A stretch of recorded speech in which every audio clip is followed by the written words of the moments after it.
Okay, so I want to know why the Switch 2 and Mario Kart are so expensive. Wouldn't it be better if it were on PC?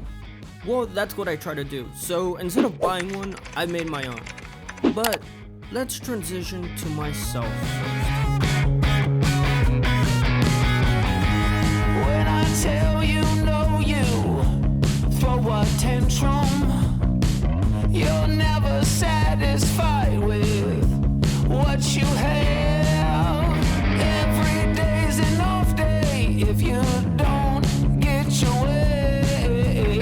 Scream more, more, more until your throat gets sore. Hello there, it's me, the one behind this channel. Just Sayer, that's my name. But let's get on with the video, so let's go. First thing I remade was the card controller, starting with the red box card. Nothing fancy, just something enough to get us started with. And you think I just copied my old Unity C# code and translate it into GTScript and just call it a day? And yeah, I did. But that's not how it works, because as every programmer can agree with me, has faced before, copying your code will not always result with the same results. And trust me, even if it's the same language. So my first suspension test here, remember what I said about copying and pasting code? Yeah, this is an example here then. But after fixing my silly mistakes and cleaning things up, I finally got a proper suspension system working. From there, I added steering controls and hooked up a camera controller to follow the cart. I changed out the environment a bit just to better visualize how the cart handled in motion. And just like that, the controller is now in Godot now. And one of my biggest struggles I ran into Godot was working with the plugin editor, specifically creating 3D gizmos for a custom track building tool. And I'll be honest, Godot's documentation was kinda a little rough for me. I simply found their documentation kind of vague. But maybe I missed something. Either way, I don't know. I think it needs some improvements in the future. Because of that, I did something that many developers wouldn't dare to do. It's not copy and paste code, but vibe coding.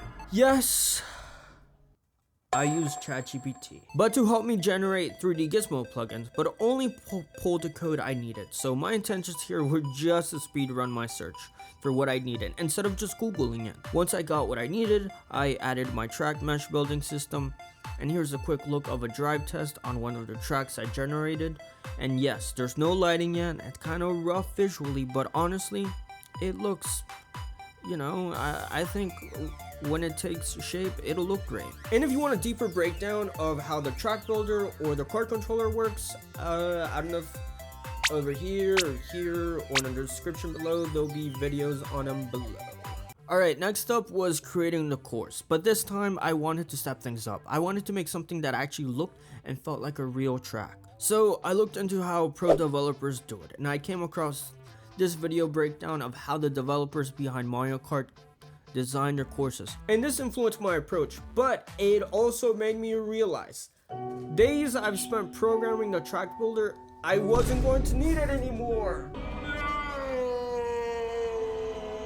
But it wasn't a total loss, I guess, as I did learn something at least, but hopefully I can use it in the future. But anyways, I shifted gears here. So just like I learned from the developers of Mario Kart, I grabbed a pen and sketched out a rough layout of the track. Nothing detailed, just enough to map out an idea of what the course may look like. Then I brought the sketch in Blender, cause it was my first course. I modeled it in a low poly style. I'll admit it did take me a while, but seeing the course come together really made it worth it. From there, things started to take shape. The second phase was all about building out the full layout, filling the environment, expanding the playable space, and making the track feel complete. And finally, I colored, refined the terrain, and here it becomes clear why I ditched out the track editor, as in Blender, it was much easier to merge the track with the course. Oh, and I even threw a bridge here, which was one of my favorite touches of the track. With the course made, I created a small asset pack with grass, trees, bushes, and barriers, and used an asset placement plugin in Godot to quickly scatter and decorate the environment. And here what you're seeing is the course partially filled in.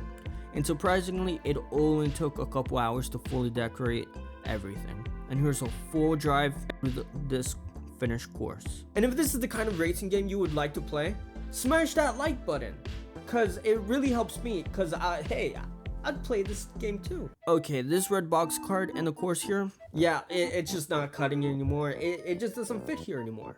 So I drew this very rough sketch of a card, and understand this is just a sketch. And after making the model in Blender, it was like a blend design of a F1 card and a Go card, if y'all can imagine that. And when I finished the model, I ran a drive test in the empty scene here attached with the card control program with tweak parameters to match with the cart.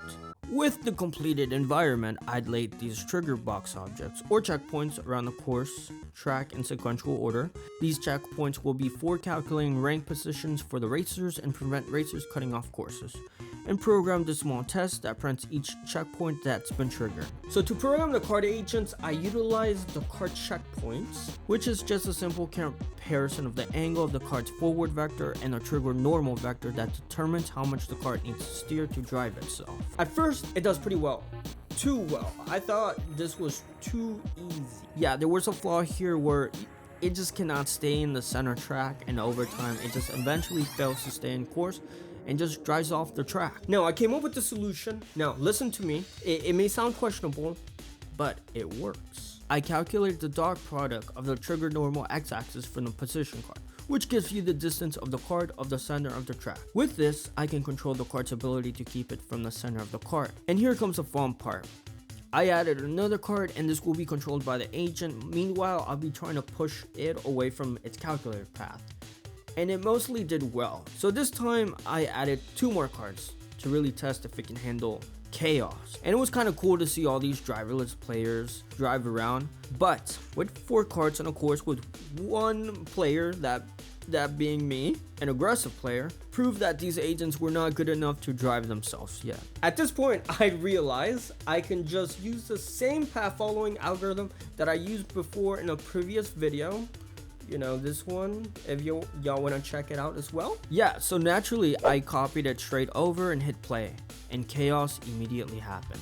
Now the cards were following the track, but not the way you would expect. They launched into the air, spinning and floating like blimps. Definitely not what I had in mind, but it works though. So I dug into what was actually going wrong. The original code was directly applying velocity to the rigid body and didn't have gravity. Instead, I rewrote this part to now calculate a desired velocity and feed that into the card's controller rather than forcing movement outright. From there, I converted the velocity from a global space into the card's local space, normalized that, and used its component to drive the behavior. So the Z value would control the acceleration, the X value would control the steering. And to understand what was happening, I used the debug draw library, which visualized the steering direction. And this is where it proved to be effective. The card could lose their path, but they'd smoothly correct themselves, recenter, and keep driving like nothing happened. It felt more alive, and I pushed it even further. I added 2 more cards to the cart, and you would expect maybe things to break, but instead, it handled everything flawlessly. As the waypoint following system, as that's what it's sort of called, maybe that's what I called it, I don't know, but basically, the movement stayed smooth, and the behavior looked natural. From total chaos to a now controlled, believable driver. With that mostly done in place, it was time to polish things up, starting with the ranking system. It's pretty straightforward. Each cart keeps track of the last checkpoint it passed and then calculates its distance to the next one, which gives me a much more reliable way to compare progress on a track. From there, I wrote a comparison method that determines whether cart A is ahead of cart B and plugged that into the sorting algorithm that ranks every cart from first place to last place. The next up, I added the lap counter, tied it into the ranking system so everything stays consistent as racers loops around the track, and implemented a simple timer, nothing fancy, just enough to start tracking performance at some point, really just to give a sense of progression. Now, one annoying problem that is flipping carts really easily. At least when it happens to you, you're just there, stuck, questioning your life choices. So I put together a temporary fix here for now. If a card isn't grounded and barely moving for a short period of time, it automatically resets itself back upright. Really simple. And I tested it here for science, and it worked exactly how I wanted. So to wrap things up, leave a little cherry on top. So I jumped into Blender and made a finish line banner. Just something to give the track a proper start and finish point. And yes, it'll be called Meme Kart as of now. And yes, it'll be called Meme Kart. I don't know. If y'all think y'all can come up with a better name, well then hit me up in the comments below. I read them. I do. I do read them. So finally, another game, hopefully, that could become an official game. It's up to you if y'all can make this official.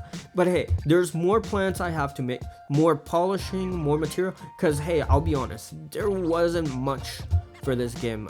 So I only spent, I'm gonna be honest, like a week probably. So yes, it took me a while to make this video. But anyways, that doesn't matter. Guys, I think this new direction I'm taking to this channel has a bright future ahead of itself. So you better start wearing some sunglasses because it's gonna be that bright. So, but that's only you, the audience, can make that happen if you smash the like button, subscribe, anything. 384 subscribers. I'm not really happy with that, but hey, I appreciate the 384 people who subscribe to me, but I know we can reach to 400 or 500, anything for the channel. Also comments help, any comment. Yeah, just do some mumbo jumbo stuff, I don't really care, anything for the algorithm. But hey, this where we're at, you know, look, numbers are numbers, but anything to help the channel grow, I would really appreciate it. It'll make me happy. I'm pretty sure it'll make you happy. That's how the world works, I guess. Anyways, thanks for watching, and if you're still here, you're amazing. You're amazing. And feels good to finally face reveal. Kind of weird doing a face reveal, but anyways, hopefully y'all look forward to seeing me again.